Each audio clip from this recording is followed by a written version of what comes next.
Fala rapaziada, beleza? Vamos lá, vamos dar continuidade então. A gente encerrou aqui analisando aquela consequência da enfermidade incurável que caracteriza a lesão corporal de natureza gravíssima, certinho? Beleza. Existem outras situações que caracterizam a lesão corporal de natureza gravíssima e é justamente isso que a gente vai passar a analisar a partir de agora. Tranquilo? Vem comigo então, na tela, olha lá. Encerrando a discussão a respeito daquele tema, e a gente encerrou aqui dizendo que prevalece então a lesão corporal de natureza gravíssima quando ocorre a transmissão intencional do vírus HIV, é importante que a gente ressalte uma outra situação. É possível, pessoal, que o agente, mesmo possuindo a intenção de transmitir a doença ao parceiro, não consiga atingir tal resultado.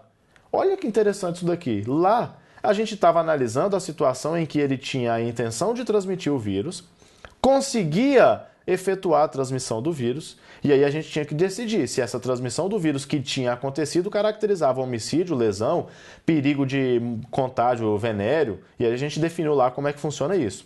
Agora, e quando ele, com a intenção de transmitir o vírus HIV, não consegue efetivamente a transmissão, mas ele queria transmitir e não conseguiu por circunstâncias alheias à sua vontade? Qual é o crime pelo qual deve responder o agente que pratica essa conduta?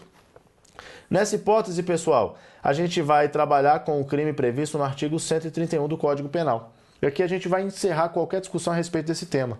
Aqui a gente mata qualquer discussão a respeito desse tema. Olha que interessante. Nós estamos aqui diante agora do perigo de contágio de moléstia grave. Diferente do perigo de contágio venéreo, que foi o artigo que a gente analisou lá atrás, o 130. Aqui é o perigo de contágio de moléstia grave. Praticar com o fim de transmitir a outrem moléstia grave de que está contaminado, ato capaz de produzir o contágio. Veja, aqui nós estamos falando de moléstia grave. O HIV é uma moléstia grave. Eu sei que o HIV não é doença venérea, por quê? Porque ele pode ser transmitido por outras formas que não as relações sexuais. Então, o HIV, apesar de não ser doença venérea, ele é uma moléstia grave. Então, ele se insere aqui no tipo legal. Então, moléstia grave, HIV é moléstia grave, ok. Eu pratico um ato capaz de produzir o contágio. A relação sexual é um ato capaz de produzir o contágio do HIV? É. Então, eu pratico relação sexual, que é um ato capaz de produzir o contágio, e eu tenho a finalidade de transmitir ao terceiro essa moléstia grave, HIV, da qual estou contaminado. Veja que eu estou diante de um crime de perigo, pessoal. É um crime de perigo, ou seja, a transmissão não se exige. O que se exige é a intenção de transmitir o vírus. E se eu pratico relações sexuais com a intenção de transmitir o vírus HIV, mas não consigo transmiti-lo, fatalmente eu estarei incurso no artigo 131 do Código Penal, cuja sanção é de reclusão de 1 a 4 anos, cumulada com multa. Então, o crime de perigo pune a conduta do agente que pretendia transmitir a doença a terceiro, ainda que essa doença não venha a ser transmitida. Então, aqui a gente fecha qualquer dúvida a respeito dessa situação. Então, o agente tinha a intenção de transmitir e conseguiu a transmissão? A gente já sabe. Se a intenção dele era causar a morte, homicídio. Se a intenção dele não era causar a morte, lesão corporal gravíssima em razão da enfermidade incurável. E se ele, com a intenção de transmitir, não consegue a transmissão do vírus HIV, artigo 131, perigo de contágio de moléstia grave, é um crime de perigo, punido com sanção de reclusão de 1 a 4 anos, e o agente responde então por esse delito. Fechamos qualquer dúvida a respeito desse delito aí, beleza? Agora a gente pode avançar então nas outras situações de lesão corporal gravíssima. Terceiro resultado que caracteriza esse delito, perda ou inutilização de membro, sentido ou função. Primeira observação que nós devemos fazer nesse caso. Membros duplos, pessoal, isso daqui é interessantíssimo para a sua prova, vamos redobrar atenção com isso. Então, se eu estou lá no caso de membro duplo, rim, pulmão, olho, braço, perna e etc., todos esses membros que são duplos, a perda de apenas um deles caracteriza mera debilidade permanente de sentido ou função e, por essa razão, devem caracterizar lesão grave. Assim se posiciona a doutrina dominante e eu quero que você saiba disso comigo. Vem aqui, olha só. A gente tem aqui na lesão corporal de natureza grave aquela que gera debilidade permanente de membro, sentido ou função. Isso é lesão corporal de natureza grave. Debilidade permanente de membro, sentido ou função. Então lembra lá? Causa uma lesão corporal no agente, ele fica impossibilitado de exercer os movimentos da mão. Eu gerei nele uma debilidade daquela função motora dele. Isso gera natureza grave, lesão corporal de natureza grave. Parágrafo 1º. Agora, se esse camarada perde o membro, se ele perde uma função, um sentido, aí eu estou diante de uma lesão corporal de natureza gravíssima. Então vamos pensar? Eu com uma foice arranco o braço da vítima. Essa vítima, ela perdeu um membro, ela perdeu o braço. A perda do membro caracteriza lesão gravíssima. A debilidade, lesão grave. A doutrina ensina, pessoal, que diante de membros duplos, por exemplo, os braços, as pernas, os rins, os pulmões, os olhos, em caso de membros duplos, prevalece o entendimento de que a perda de um desses membros, apesar de ser perda de membro, caracteriza lesão corporal de natureza grave e não gravíssima.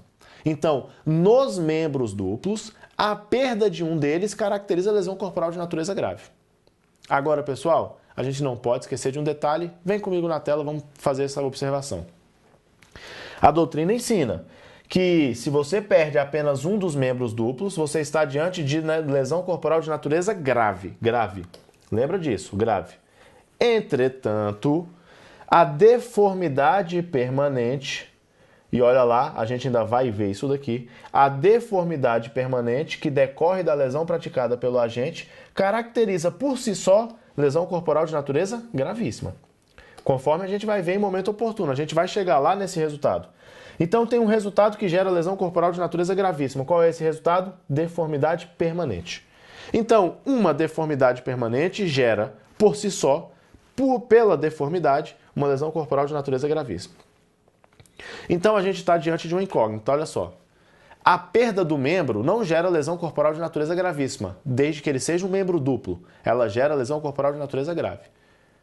Agora, e se a perda desse membro gera uma deformidade permanente? Aí, pessoal, é diferente. Pela perda do membro, não seria gravíssima, mas como a perda desse membro gera uma deformidade permanente, em razão da deformidade, eu estou diante de lesão gravíssima. Mas, professor, sempre que eu perder um membro duplo, eu estarei diante de uma deformidade permanente. Eu não estou conseguindo compreender isso. Pessoal, nem sempre. Vamos ficar atento com isso daqui. Se eu perco um braço, a perda desse braço gera uma deformidade permanente. E aí, em razão da deformidade, a lesão é gravíssima. Mas a lesão não é gravíssima em razão da perda do membro, ela é gravíssima em razão da deformidade permanente que a perda do membro gerou. Agora, eu posso provocar uma lesão corporal no agente e, em razão da lesão corporal, esse agente perdeu um rim. A perda do rim não gera uma deformidade permanente. Não é aquilo que eu consigo ver e que causa vexame na pessoa que possui. Veja que o que gera deformidade permanente, a gente vai ter oportunidade de analisar, é aquela deformidade vexaminosa, aquela que expõe o camarada a situações de constrangimento perante a sociedade, o que não ocorre com a perda de um rim. Eu perdi um rim, não tem deformidade permanente e o membro é duplo. A perda de membro duplo gera lesão corporal de natureza grave ou gravíssima? Grave. Se eu tenho um membro duplo, são 2 rins, caso você não saiba, é bom você verificar que nós temos 2 rins, beleza? E se você perde apenas um deles, como não temos aqui deformidade permanente, nós estamos diante da lesão corporal de natureza grave. Agora, se eu estou diante de um membro duplo, mas a perda de um deles gera uma deformidade permanente, como é o exemplo do olho, de um braço, de uma perna, opa, em razão da deformidade a lesão é gravíssima, mas não em razão da perda do membro. Porque a perda de um membro duplo, por si só, ela caracteriza a lesão corporal de natureza grave. Ficou claro isso para você, pessoal? Esse raciocínio para você está bem claro? Então vamos lá de novo para a gente fechar isso daqui. Você não pode ter dúvida aqui.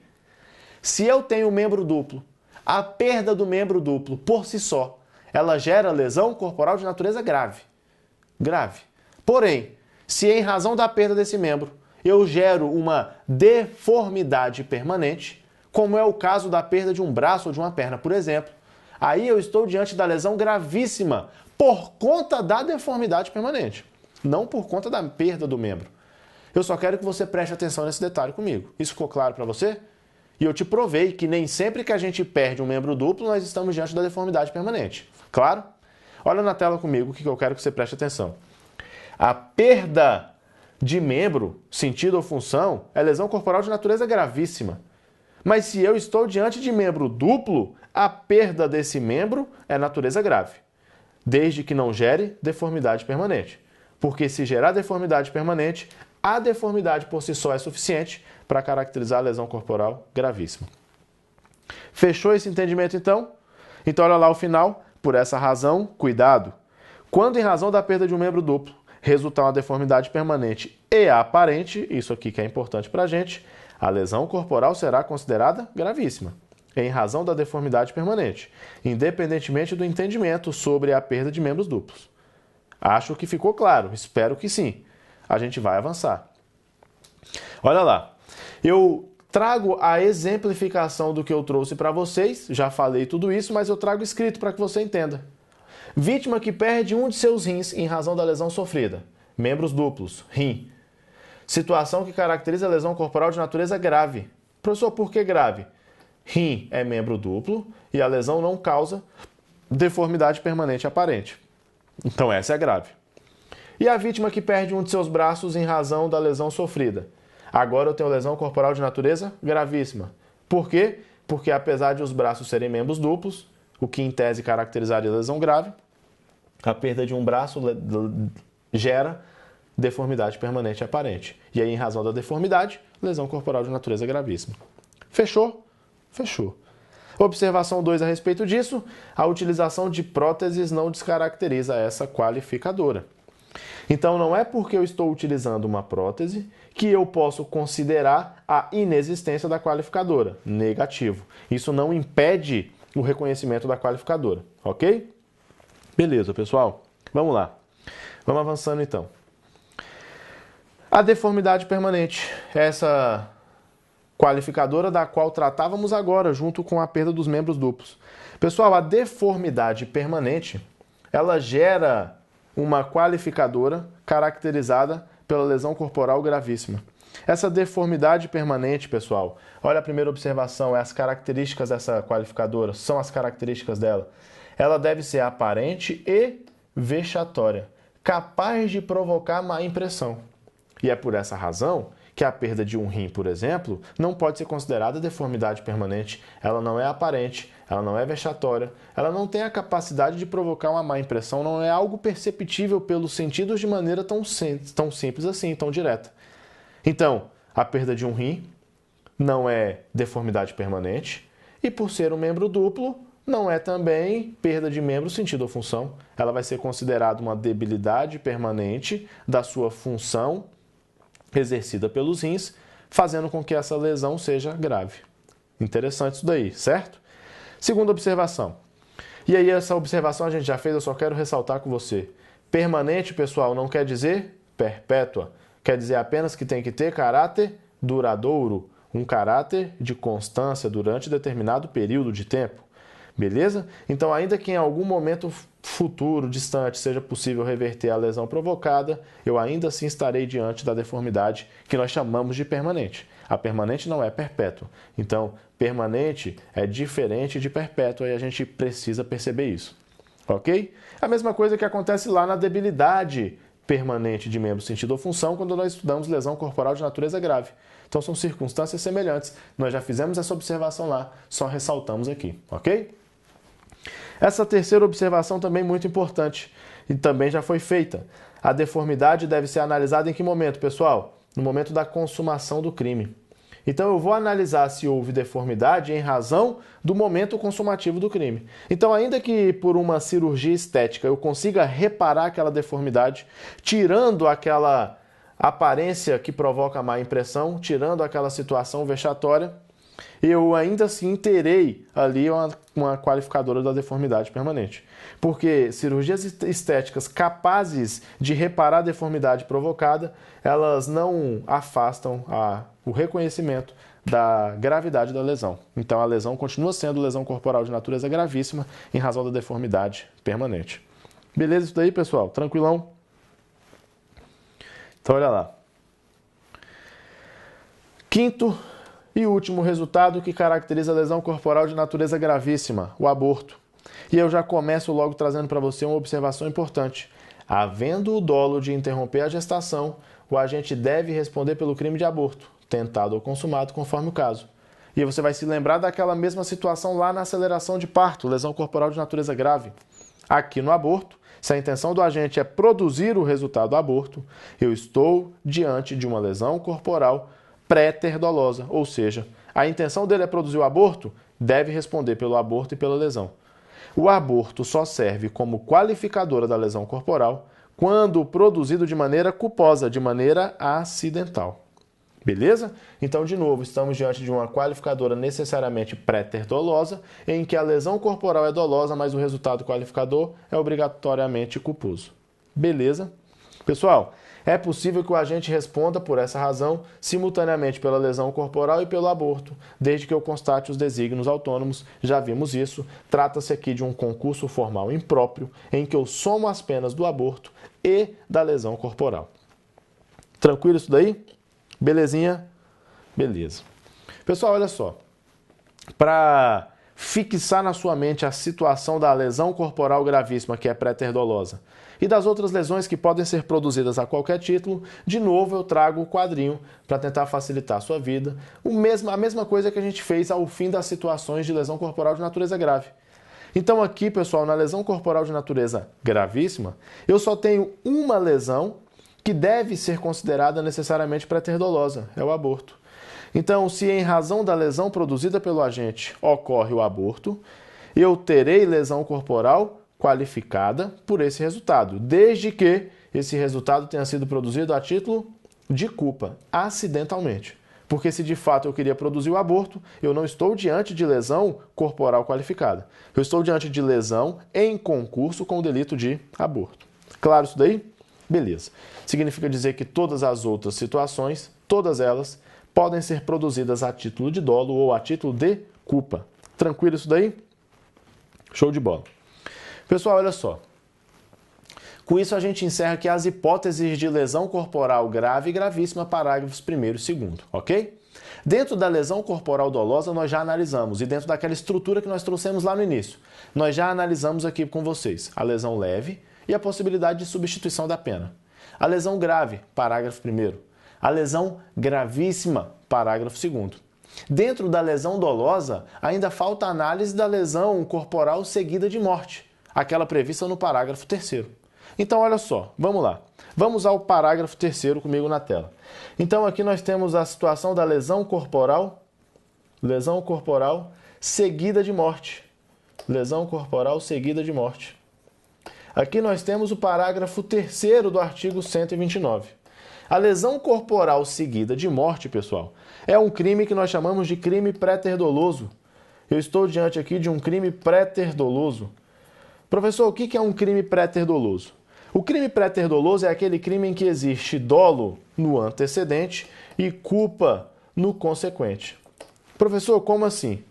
No crime pré-ter doloso, especificamente na lesão corporal seguida de morte, eu tenho aqui a lesão corporal produzida a título doloso. Eu, de fato, quis causar lesão corporal na vítima. Entretanto, essa vítima acabou morrendo em razão da conduta que eu pratiquei. Mas eu queria praticar o resultado morte? Não queria. Esse resultado morte, ele é acidental, ele é culposo. Significa dizer que existe dolo no crime antecedente, mas existe culpa no crime consequente. Na lesão corporal seguida de morte, o agente quer lesionar, mas ele não quer matar. A morte é um acidente,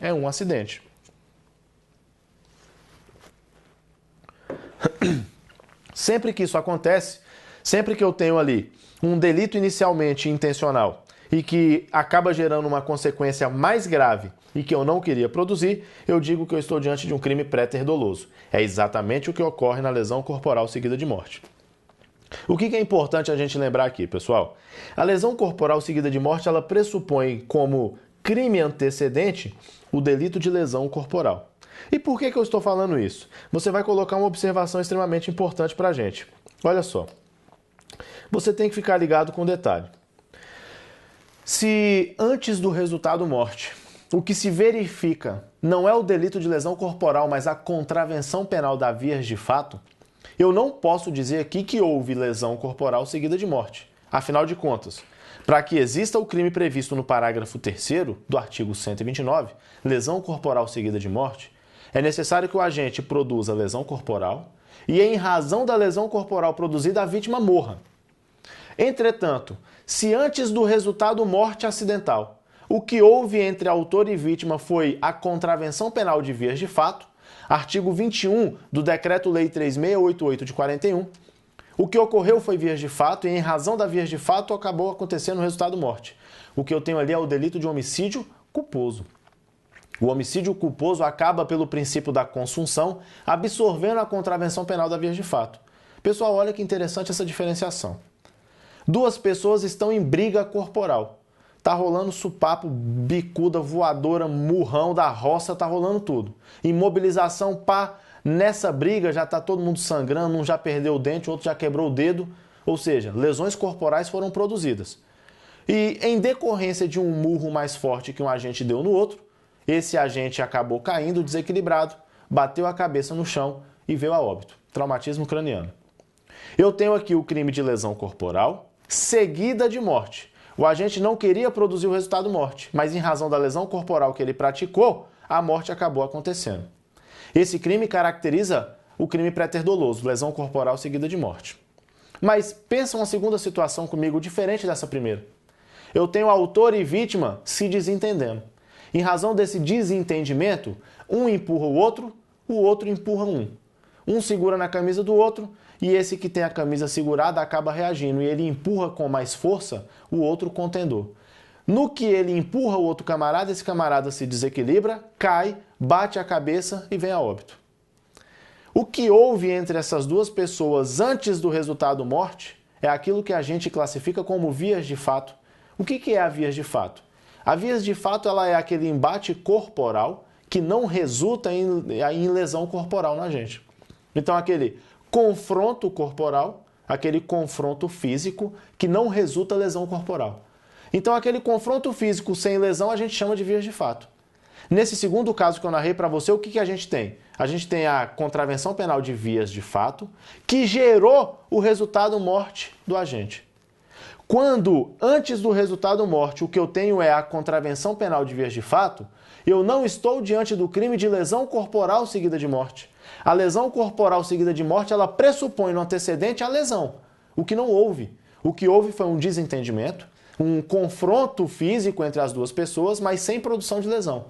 Nesse empurra-empurra, acabou que um dos agentes se desequilibra, cai, bate a cabeça e morre. Em razão da vias de fato, sem a intenção de produzir o resultado morte, o agente acabou falecendo. Se você constata comigo que houve aqui imprudência do agente que empurrou a vítima, eu estou diante do homicídio culposo. Esse homicídio culposo tem sanção de detenção de 1 a 3 anos. A lesão corporal seguida de morte é reclusão de 4 a 12 anos. Então é extremamente importante saber fazer essa diferenciação entre o crime de lesão corporal seguida de morte e o crime de contravenção penal seguida de morte, que seria um homicídio culposo. São dois delitos completamente distintos com consequências penais completamente diferentes. Então vem comigo na tela, olha o que a gente vai colocar aqui. Se o resultado morte culposo, se o resultado morte culposo deriva da contravenção penal de vias de fato,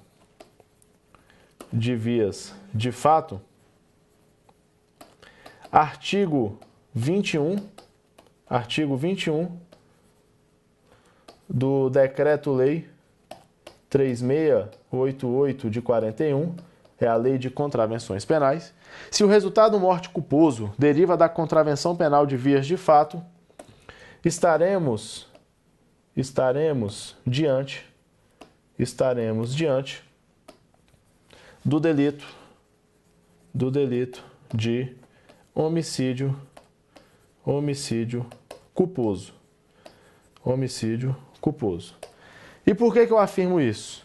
Porque para que exista lesão corporal seguida de morte, o crime antecedente tem que ser o quê? Lesão corporal. Se o que aconteceu, se a infração penal antecedente é a vias de fato, eu estou diante do homicídio culposo. Então a gente tem que ressaltar isso daí e ficar atento com esse detalhe, ok? Então, havendo vias de fato antes da produção do resultado morte, o que eu tenho a bem da verdade não é o crime de lesão corporal seguida de morte, mas, na verdade, o crime de homicídio culposo. Tranquilo isso daí, pessoal? Beleza? Então, galera, olha só. Aqui a gente fechou a análise das condutas dolosas. Lesão corporal leve, lesão corporal grave, lesão corporal gravíssima e a lesão corporal seguida de morte. Nós devemos estudar, ainda dentro da lesão corporal dolosa, as causas de diminuição de pena e as suas causas de aumento. Depois a gente estuda a lesão culposa e o perdão judicial e as lesões produzidas no âmbito da violência doméstica e familiar. Mas a gente vai fazer uma pausa por aqui e a gente volta na sequência para dar andamento a essas condutas, beleza? Então, até já já.